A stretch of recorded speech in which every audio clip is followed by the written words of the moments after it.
حدیث شریف میں مضمون ہے السخی قریب من اللہ قریب من الجنہ قریب من الناس بعید من النار.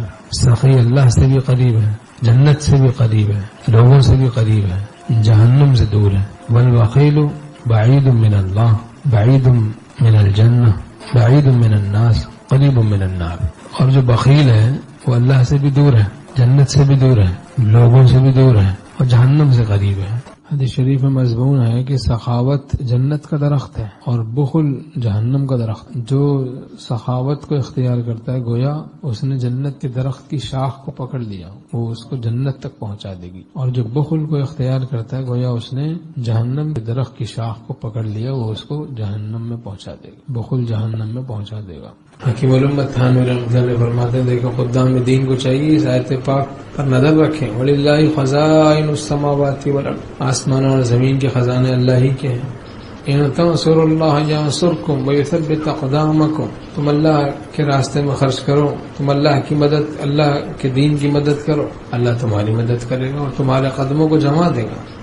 ایک شخص نے ایک شہد والا جو کہ کریم تھا، سخی تھا، اس سے کہا بھیک مانگی کہ میری والدہ بیمار ہیں، مجھے تھوڑا سا شہد چاہیے، دے دو. اس نے اس کو مشک بھر کے شہد دے دیا. اس نے کہا میں نے تو تھوڑا سا مانگا تھا، تم نے اتنا سارا دے دیا. تو اس نے کہا تم نے اپنی طرف سے مانگا، میں نے اپنے طرف سے دیا. ہم تو اپنے طرف سے خرچ کریں گے، پھر وہ اپنے حساب سے خرچ کریں. میرے کریم سے گھر قطرہ کسی نے مانگا، دریا بہا دیے ہیں، در بے بہا دیے ہیں. تو جس چیز کا خرچ کرنا شرعاً یا مروتاً ضروری ہے اس پہ تنگ دلی کرنا یہ بخل ہے.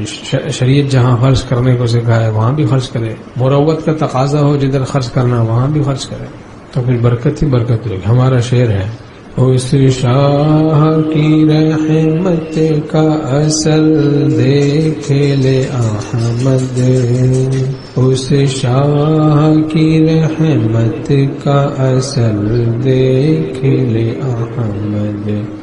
خالی نہیں ہوتے ہیں گداؤں کے خزانے، خالی نہیں ہوتے ہیں گداؤں کے خزانے.